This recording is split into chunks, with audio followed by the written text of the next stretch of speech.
Hello friends, education फंडा YouTube channel में आपका हार्दिक स्वागत है। हमने पहले वाले वीडियो के अंदर पढ़ा था टेंस, जिसके अंदर हमने 3 टेंस पढ़ी। पहला टेंस पढ़ा था अपना प्रेजेंट। प्रेजेंट में हमने 3 पार्ट पढ़ लिए थे। पहला पढ़ा था आपने सिंपल, और दूसरा पढ़ा था कंटिन्यू, और तीसरा पढ़ा था परफेक्ट। और आज हम चौथा पढ़ेंगे परफेक्ट कंटिन्यू। परफेक्ट कंटिन्यू देखो, सिंपल का मतलब होता है साधारण, कंटिन्यू का मतलब होता है अपूर्ण, परफेक्ट का मतलब होता है पूर्ण, और परफेक्ट कंटिन्यू का मतलब होता है निरंतर अपूर्ण। तो हम आज पढ़ेंगे प्रेजेंट परफेक्ट कंटिन्यू टेंस। तो देखते हैं अपना present perfect continue tense. Present perfect continuous, यानी हिंदी में बात करें तो आता है अपना निरंतर अपूर्ण वर्तमान काल। निरंतर अपूर्ण वर्तमान काल। तो बात करते हैं, पहले वाले हमने प्रेजेंट परफेक्ट के अंदर पढ़ा था, हेल्पिंग वर्ब के रूप में हमने काम ली थी। सबसे पहले हैज और तो इसमें ये हेल्पिंग वर्ब परफेक्ट वाले तो हेल्पिंग वर्ब साथ में रहेगी, मगर साथ में इनकी एक और शब्द जुड़ जाएगा बीइंग। तो हम सबसे पहले इस टेंस की बात करते हैं। तो इस टेंस की पहचान होती है, पहचान वही कंटिन्यू वाली रहती है। राहें, रही है, रहे हैं, राहू और रही हूं इत्यादि। अब इसमें बात करें परिभाषा की, तो ऐसे कार्य जो भूतकाल में शुरू हुए थे, वर्तमान में चल रहे हैं तथा भविष्य में भी चलने की संभावना है, ऐसे टेंस में तो हमने पहली परिभाषा के रूप में पढ़ा था प्रेजेंट कंटिन्यू। मगर इसमें वो प्रेजेंट कंटिन्यू वाला तो साथ में रहता है, मगर साथ में जुड़ जाता है इसके टाइम यानी समय, कि आपका कार्य कब शुरू हुआ उस समय दिया होता है, वो होता है प्रेजेंट परफेक्ट कंटिन्यू। जैसे मैंने बात कर ली कि मैं 2002 से जोधपुर में रह रहा हूं। मैं 2002 से जोधपुर में रह रहा हूं,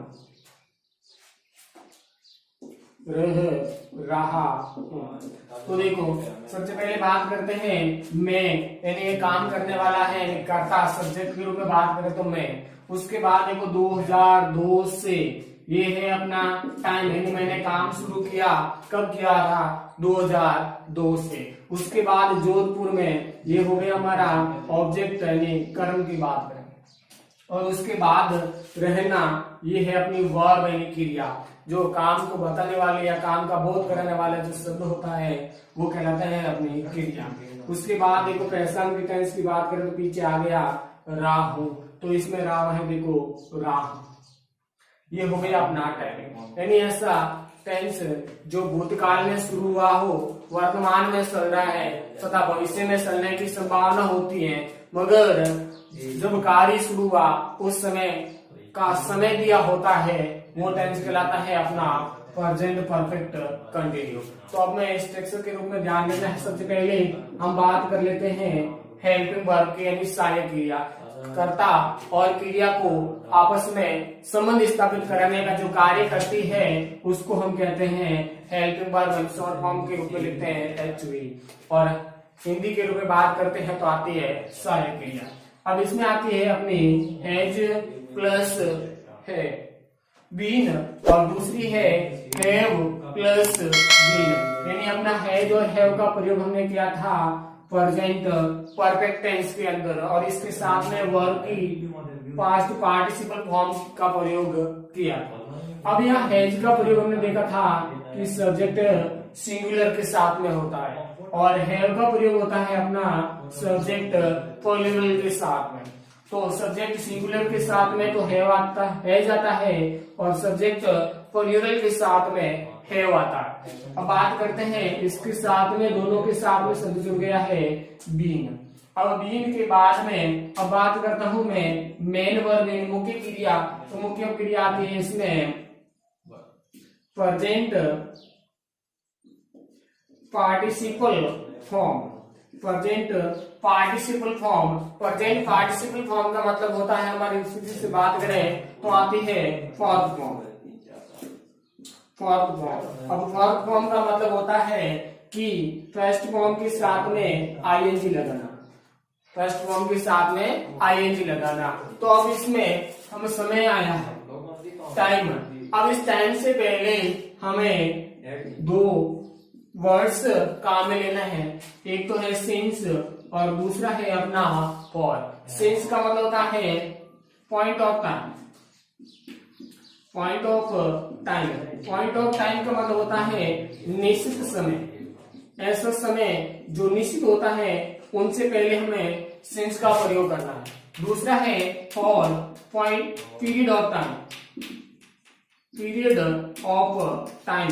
पीरियड ऑफ टाइम का मतलब होता है समय अवधि।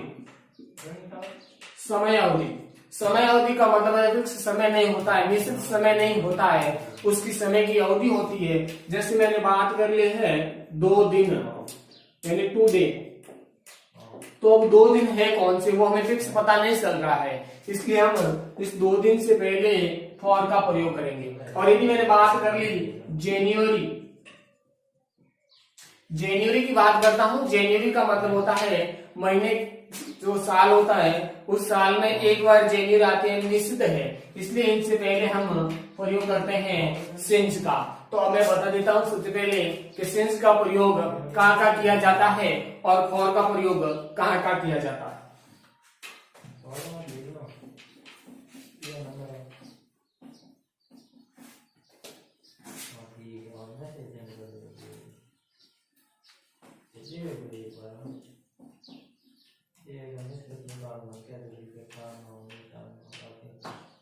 हाँ, सबसे पहले मैं बात करता हूं कि सिंस का प्रयोग, सिंस का प्रयोग कहाँ का किया जाता है वो देखो। सबसे पहले मैं ले लेता हूं पार्ट ऑफ द डे।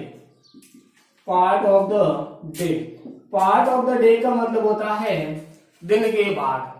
दिन के बाद के मतलब में बात करते हैं तो दिन के रूप में जैसे सुबह का जो पार्ट होता है उसको हम कहते हैं मॉर्निंग, और दोपहर का जो पार्ट होता है उसको हम कहते हैं आफ्टरनून, और जो शाम के समय का पार्ट होता है उसको कहते हैं हम इवनिंग। तो जैसे मैंने लिख दिया यहाँ मॉर्निंग, इवनिंग और आफ्टरनून, इनसे पहले हम सेंस का प्रयोग करते हैं।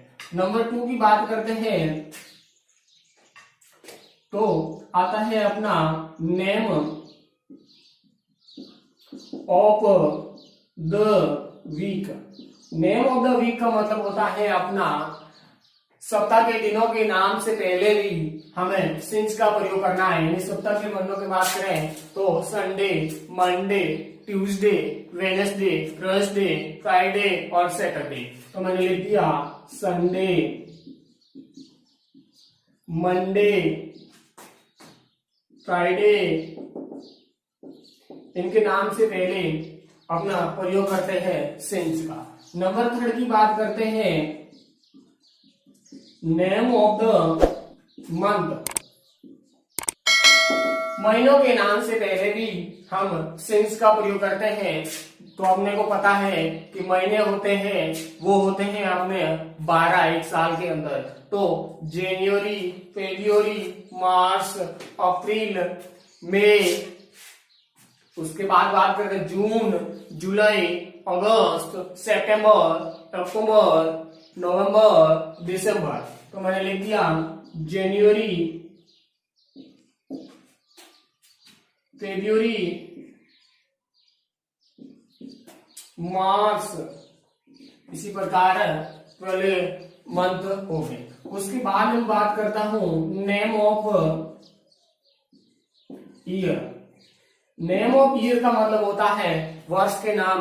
जैसे वर्ष अब चल रहा है अपना 2020, मैंने बात कर ली 2015, मैंने बात कर ली 2010, मैंने बात कर ली 1947, मैंने बात कर ली 1998। तो ये इस प्रकार के जो वर्ष है, ईयर है, इनके नाम से पहले भी हम सिंस का प्रयोग करते हैं। नंबर 5 है अपना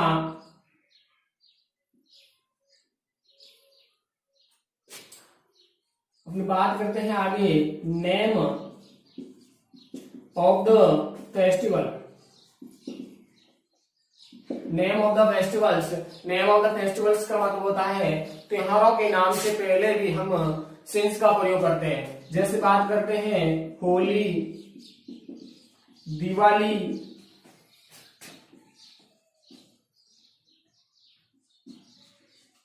रक्षाबंधन, इस प्रकार के जो त्योहार है उन त्योहारों के नाम से पहले भी हम प्रयोग करते हैं सिंस का। आगे 6 बात करते हैं हम, जैसे आ गया अपना नेम ऑफ द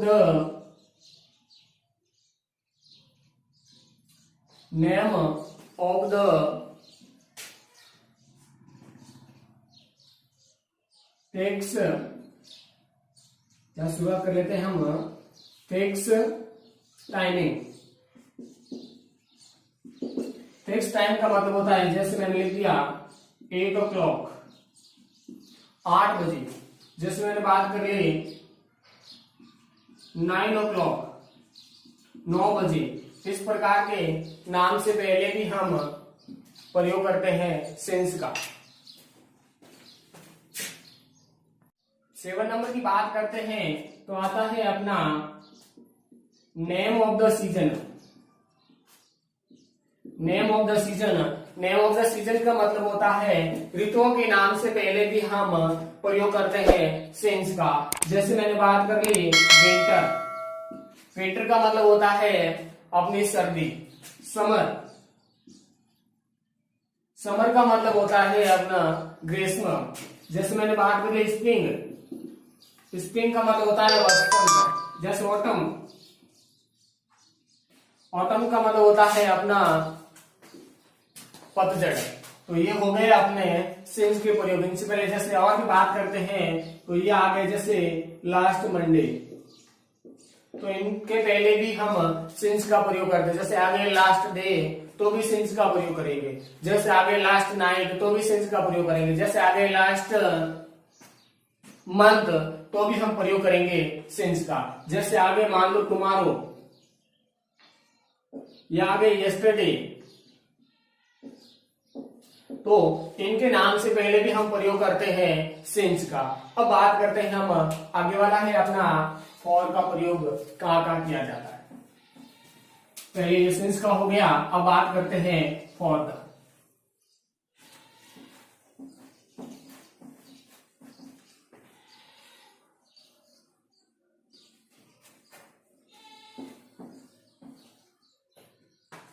नंबर 2 है अपना फॉर, फॉर का प्रयोग। तो फॉर का प्रयोग में हमने बताया था period of time, period of time. Period of time का मतलब होता है समय अवधि। समय की आपको अवधि होगी, वो समय निश्चित नहीं होगा, वहां पर हम प्रयोग करते हैं फॉर का। जैसे मैंने लिख दिया 2 days, 2 दिन। जैसे मैंने लिख दिया 3 week, 3 सप्ताह। जैसे मैंने लिख दिया 4 months, 4 months का मतलब होता है जैसे 4 months। जैसे मैं बात करता हूं लास्ट 3 days, लास्ट 3 days का मतलब होता है पिछले 3, अब हमें पता नहीं है कि पिछले 3 दिन कौन से है, समय की अवधि है, इसलिए यहाँ पर हम प्रयोग करेंगे फॉर का। यदि ऐसा आ जाता लास्ट डे या लास्ट मंडे, तब हम प्रयोग करते थे सिंस का। तो इस प्रकार के आपके जैसे 2 days, 3 weeks, 4 months, last 3 days, या मैंने बात कर ली नेक्स्ट 5 इयर्स, अगले 5 वर्ष।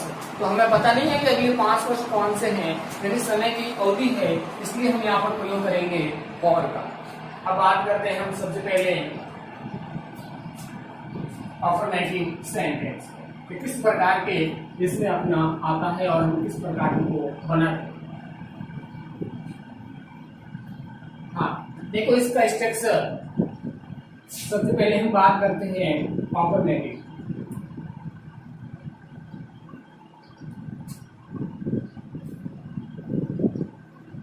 अफर्मेटिव सेंटेंस का मतलब होता है सकारात्मक वाक्य, सकारात्मक वाक्य। देखो इसका स्ट्रक्चर होता है, सबसे पहले आता है सब्जेक्ट, उसके बाद आती है हेल्पिंग वर्ब। हेल्पिंग वर्ब की में बात करें तो एज या have plus been plus present participle form and verb form. उसके बाद आता है ऑब्जेक्ट प्लस सिंस या फॉर प्लस टाइम। ये है अपना स्ट्रक्चर। सबसे पहले सब्जेक्ट, उसके बाद हेल्पिंग वर्ब। सब्जेक्ट सिंगुलर है तो हैज या का प्रयोग करना है, और अगर सब्जेक्ट प्लूरल बहुवचन है तो अपने को प्रयोग करना है हैव का। उसके बाद बीन, उसके बाद में वर्ब फॉर्म, उसके बाद में ऑब्जेक्ट, उसके बाद में सिंस या फॉर प्लस टाइम। जैसे मैं एक हिंदी का वाक्य लेता हूं, राधा 2 दिन से घर में काम कर रही है। देखो हिंदी का वाक्य है, बाकी वाले में हमने हिंदी का वाक्य नहीं लिया था, तो कुछ कमेंट्स आए थे कि सर हिंदी का भी साथ में लेके इंग्लिश बना के सिखाओ, तो हमने आज थोड़ा सा हिंदी में भी ले। तो देखो क्या है, राधा 2 दिन से घर में काम कर रही है। तो यहाँ पर देखो काम करने वाली है राधा, हिंदी में बात करें तो करता, ये है अपना सब्जेक्ट। उसके बाद में 2 दिन से, ये है अपना टाइम यानी समय। उसके बाद घर में, ये है अपना कर्म यानी बात करें इंग्लिश में तो ऑब्जेक्ट। काम करना, ये है अपनी वर्ब यानी क्रिया, और टेंस की पर्सन आगे पीछे रही है। देखो समय प्लस रहा है, रही है, आ रहा है, तो वो होगा प्रेजेंट परफेक्ट कंटिन्यू। बात करें तो निरंतर अपूर्ण वर्तमान काल, निरंतर अपूर्ण वर्तमान काल। तो देखो अब स्ट्रक्चर क्या होता है, सबसे पहले हमें लिखना है सब्जेक्ट। तो सब्जेक्ट है अपनी राधा, RADHA राधा। उसके बाद में राधा सिंगुलर है क्योंकि एक ही है, इसलिए हम प्रयोग करेंगे हेल्पिंग वर्ब एज। उसके बाद में हमने बात कर ली बीन। उसके बाद वर्ब की फॉर्म, वर्ब है अपना काम करना, काम करना को कहते हैं वर्ब WORK। अब इसमें फॉर्म बनाने में ING लगाना है, तो मैंने ING वाले पहले वीडियो में मैंने ING वाले नियम डाले थे। तो देखो मैंने नियम बताया था कि किसी भी वर्ब के अंत में 2 कॉन्सोनेंट हो तो उसके साथ में सीधे ही ING लगाया जाता है, तो मैंने सीधे ही ING लगा दिया। हो गया वर्किंग, कहाँ काम कर रही है, इन द हाउस या इन द होम या इन होम, उस बिल्कुल। उसके बाद में अपने को प्रयोग करना है सिंस या फॉर। तो यहाँ समय देखो 2 दिन से, 2 दिन अपने को पता नहीं चल रहा है कि कौन से 2 दिन है, सोमवार या मंगलवार है, या मंगलवार या बुधवार है, या गुरुवार या शुक्रवार है, या शनिवार या रविवार है, तो अपने को पता नहीं चल रहा है, इसलिए नहीं समय की अवधि है, पीरियड ऑफ टाइम है, इसलिए हम प्रयोग करेंगे फॉर का। उसके बाद 2 दिन है, 2 डे, ये हो गया अपना। उसी प्रकार मैं एक दूसरा बनाता हूं, वे 2005 से जयपुर में रहे हैं।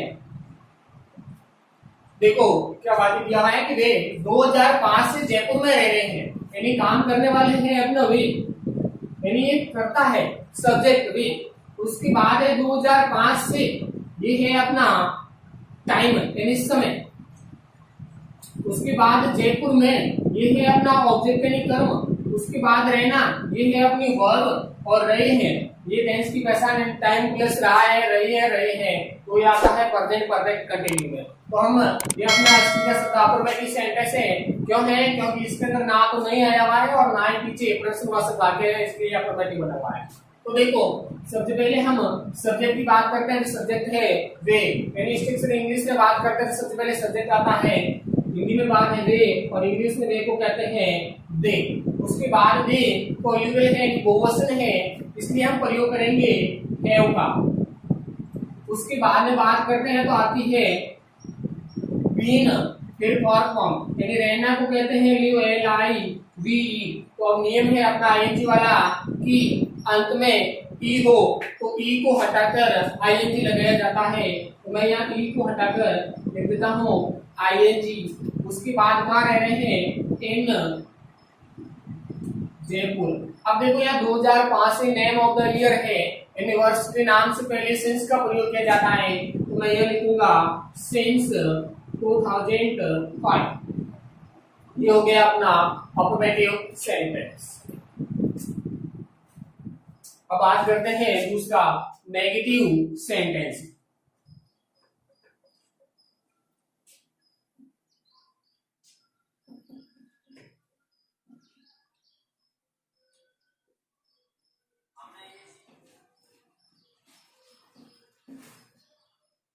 दूसरा है अपना नेगेटिव सेंटेंस।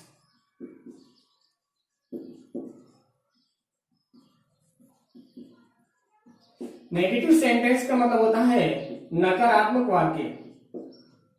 नकारात्मक वाक्य, देखो नकारात्मक का मतलब नॉट, हिंदी में बात करें तो नहीं आता है, वो 3rd नंबर पर इंग्लिश में आता है, ध्यान रखना। तो सबसे पहले लिख देते हैं हम सब्जेक्ट, उसके बाद अपने इसमें हेल्पिंग वर्ब की है या हैव, प्लस तीसरे नंबर पर यहाँ नॉट लिखना है। उसके बाद लगेगा बीन, उसके बाद में आएगी प्रेजेंट पार्टिसिपल फॉर्म, उसके बाद में ऑब्जेक्ट प्लस सिंस या फॉर प्लस टाइम। ये हो गया अपना स्ट्रक्चर। तो हम पहले एक सेंटेंस की बात करते हैं। तो सेंटेंस लिख दिया मैंने, रमेश 3 वर्ष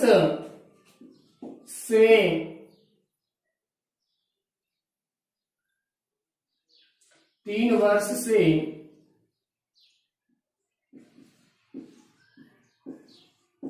जोधपुर नहीं जा रहा है। देखो क्या सेंटेंस दिया हुआ है कि रमेश 3 वर्ष से जोधपुर नहीं जा रहा है, यानी काम करने वाला है यहाँ रमेश, में बात करें तो सब्जेक्ट।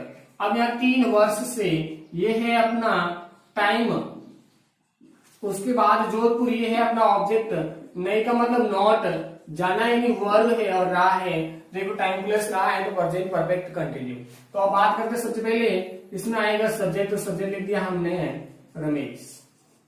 उसके बाद में रमेश सिंगुलर है तो कर देंगे हम हैज। अब देखो यहाँ हैज या हैव प्लस बीन के बीच में 3rd नंबर पर नॉट आएगा, तो हम बीच में डाल देते हैं नॉट। उसके बाद में हमने कर लिया बीन, उसके बाद में वर्ब को हम जाना को कहते हैं गो, और साथ में हो जाएगा ING गोइंग। उसके बाद में देखो सिंस या फॉर का प्रयोग करना है। यहाँ देखो 3 वर्ष है, पता नहीं है 3 वर्ष कौन से है, 18, 19, 20 है, या 17, 18, 19 है, या 15, 16, 17 है, पता नहीं है, इसलिए हम यहाँ समय की अवधि है, इसलिए हम प्रयोग करेंगे फॉर का। उसके बाद में टाइम है 3 इयर्स। ये हो गया। दूसरा देखो, पक्षी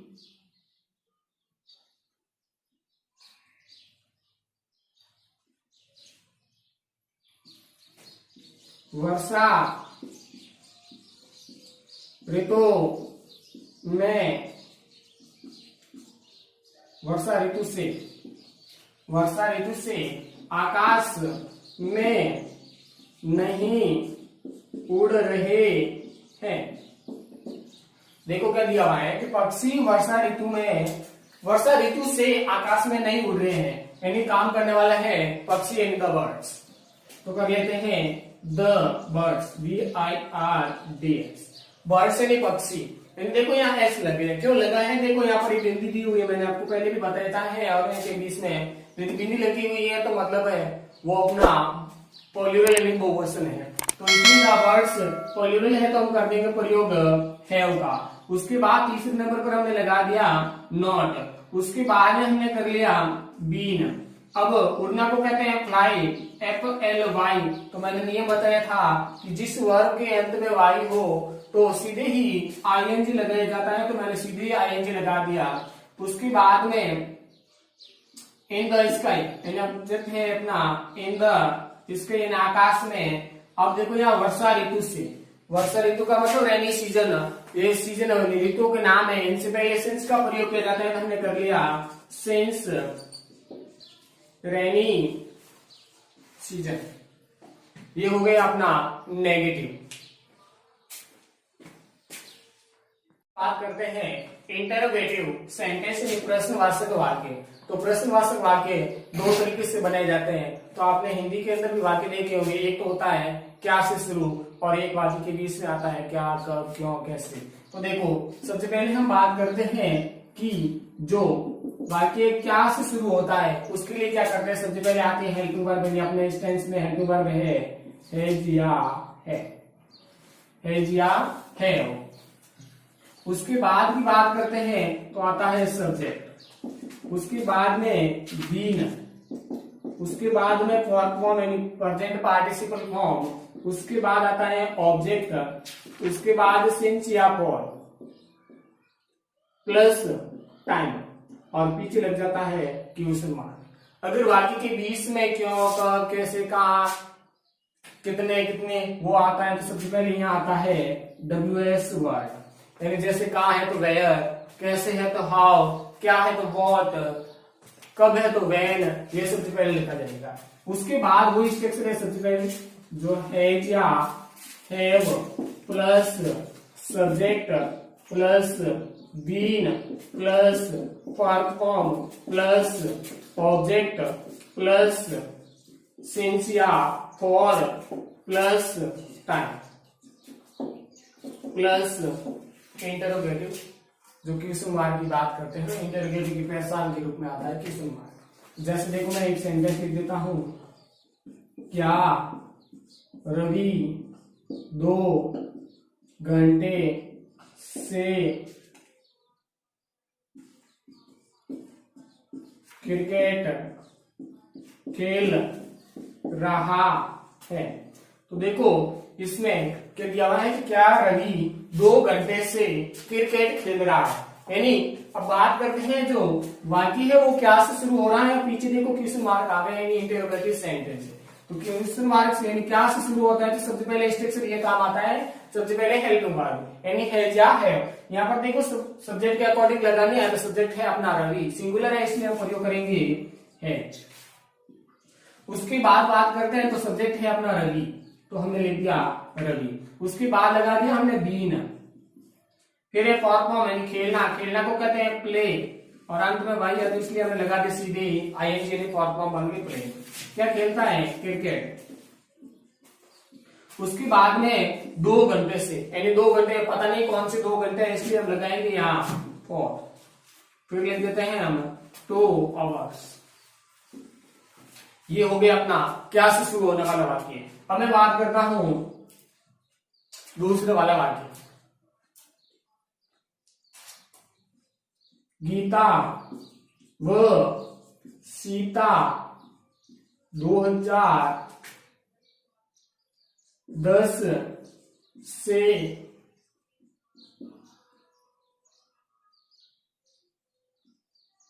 कहाँ पढ़ रही है। देखो क्या लिखा हुआ है, गीता व सीता 2010 से कहाँ पढ़ रही। देखो आगे के बीच में दे दिया कहाँ और पीछे दे दिया क्वेश्चन मार्क यानी प्रश्नवाचक प्रश्न। तो हमने शुरू करेंगे WS वर्ड से। तो कहाँ को WS वर्ड में कहते हैं वेयर, WHER वेयर। उसके बाद हेल्पिंग वर्ब। देखो यह गीता व सीता 2 है इसलिए प्लूरल बन गया, तो हम प्रयोग करेंगे हैव का। उसके बाद बात करते हैं सब्जेक्ट लिखा जाएगा, तो मैंने लिख दिया गीता एंड सीता। उसके बाद आ जाएगा बीन, फिर आएगा अपने फॉर्म पढ़ना को कहते हैं रीड, READ। देखो नियम, अंत में एक कॉन्सोनेंट से पहले 2 वोवेल हो तो सीधे ही ING लगाया जाता है, तो मैंने सीधे ही ING लगा दिया रीडिंग। उसके बाद देखो 2010 है यानी ऑब्जेक्ट नहीं है, तो आगे वाले बात कर लेते हैं। तो आएगा अपना सिंस 2010 और पीछे आ जाएगा क्वेश्चन। अब बात करते हैं इंटरोगेटिव नेगेटिव की। तो इंटरोगेटिव नेगेटिव में तीसरे नंबर पर यानी सब्जेक्ट और बीन के बीच में आ जाएगा नॉट, और यहाँ भी सब्जेक्ट और बीन के बीच में आ जाएगा नॉट। इंटरोगेटिव नेगेटिव की बात करते हैं प्रश्नवाचक। नकारात्मक वाक्य की बात करते हैं तो क्या से शुरू होने वाला है, तो सबसे पहले है या है प्लस सब्जेक्ट, उसके बाद में आ जाएगा यहाँ पर नॉट, उसके बाद में आएगा बीन, उसके बाद में वर्ब की फॉर्म ऑब्जेक्ट प्लस सिंस या for plus time plus question mark. इसमें सब्जेक्ट और बीन के बीच में नॉट लगे, जिस प्रकार नेगेटिव में लगे था ना सब्जेक्ट और इन के बीच में, इसी प्रकार है यहाँ सब्जेक्ट और बीन के बीच में नॉट लगे। हमेशा ध्यान देना थर्ड नंबर पर। देखो फर्स्ट, सेकंड और थर्ड नंबर पर, या WS वर्ड में इसको अलग कर देते हैं, तो फर्स्ट, सेकंड और थर्ड नंबर पर नॉट लगा। अब मैं बात करता हूं कि एग्जाम के अंदर किस प्रकार पूछे जाते हैं इस टेंस के सेंटेंस।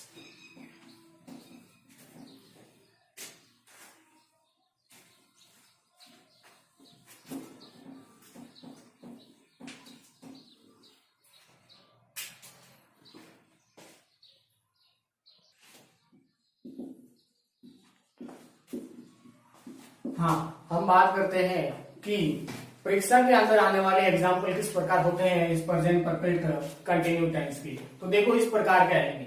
सबसे पहले क्या लिखा हुआ है, my brother blankets cook for 2 hours. मेरा जो भाई है वो 2 घंटे से खाना पका रहा है, यानी पका रहा है मतलब खाना ही पका रहा है, कुक का मतलब होता है पकाना। तो देखो यहाँ पर देखो फॉर प्लस टाइम, सिंस या फॉर के बाद में टाइम दिया होगा और एक ही सेंटेंस होगा, तो उसमें अपने को प्रयोग करना है प्रेजेंट परफेक्ट कंटिन्यू टेंस का। तो यहाँ माय ब्रदर है, मेरा भाई सिंगुलर है, इसलिए मैं यहाँ प्रयोग करूंगा हैज। उसके बाद में बीन, उसके बाद फॉर्म एंड हो जाएगा कुकिंग। क्यों कि अंत में कॉन्सोनेंट से पहले 2 वोवेल है, तो सीधे ING लगाएगा। यहाँ देखो रानी टीच टू हिम, रानी उसको पढ़ा रही है, सिंस से 9 o'clock। देखो 9 o'clock दिया और इनसे पहले सिंस दिया हुआ है, यानी सिंस या फॉर के बाद में टाइम दिया हुआ है और एक ही सेंटेंस है, तो उसमें होगा प्रेजेंट परफेक्ट कंटिन्यू। तो यहाँ रानी सिंगुलर है, इसलिए मैंने यहाँ प्रयोग कर लिया हैज। उसके बाद में मैंने लिख दिया बीन और टीचिंग, TEACHING, टीचिंग यानी पढ़ाना। देखो यू नॉट रेस्ट, यानी नॉट मतलब नेगेटिव है, माई टाइम 9 o'clock। तो देखो यहाँ पर यू प्लूरल है, इसलिए हम प्रयोग करेंगे सबसे पहले हैव, फिर तीसरे नंबर पर लग जाएगा नॉट, उसके बाद बचा हुआ है बीन और वेस्टिंग, WASTING। आगे देखो blackheads learn computer for 6 months। देखो यहाँ फॉर के बाद में 6 months और पीछे क्वेश्चन मार्क मतलब इंटरोगेटिव सेंटेंस है, तो यहाँ सबसे पहले सी सिंगुलर है, इसलिए यहाँ पर पहले वाले खाली जगह प्रयोग कर लेंगे हैज। उसके बाद में सब्जेक्ट हो गया, उसके बाद में हो जाएगा बीन, फिर लर्निंग LEARNING लर्निंग। आगे देखो हाउ, यानी WS वर्ड लग सकता है। देखो अभी तो पता नहीं है WS वर्ड है क्या। Blankets not right the notes of history since जुलाई। देखो यहाँ पीछे क्वेश्चन मार्क दे दिया और WS वर्ड दे दिया, मतलब इंटरोगेटिव सेंटेंस है। अब इंटरोगेटिव में देखो इंटरोगेटिव नेगेटिव बन जाए क्योंकि नॉट आ गया, तो पहले वाले में देखो वी प्लूरल है, इसलिए हम प्रयोग करेंगे यहाँ पर हैव का। और आगे देखो नॉट है तो पहले नॉट लिखो तीसरे नंबर पर, उसके बाद लिखा जाएगा बीन, उसके बाद राइटिंग WRITING। ये हो गया अपना प्रेजेंट टेंस पूरा, यानी आज पढ़ा आपने प्रेजेंट परफेक्ट कंटिन्यू टेंस। तो हम आगे वाले वीडियो में लेके आएंगे पास्ट टेंस, यानी past simple, past continue, past perfect और पास्ट परफेक्ट कंटिन्यू। तो इस टेंस के चांसेस बनते हैं एक क्वेश्चन आने का 10th में। धन्यवाद।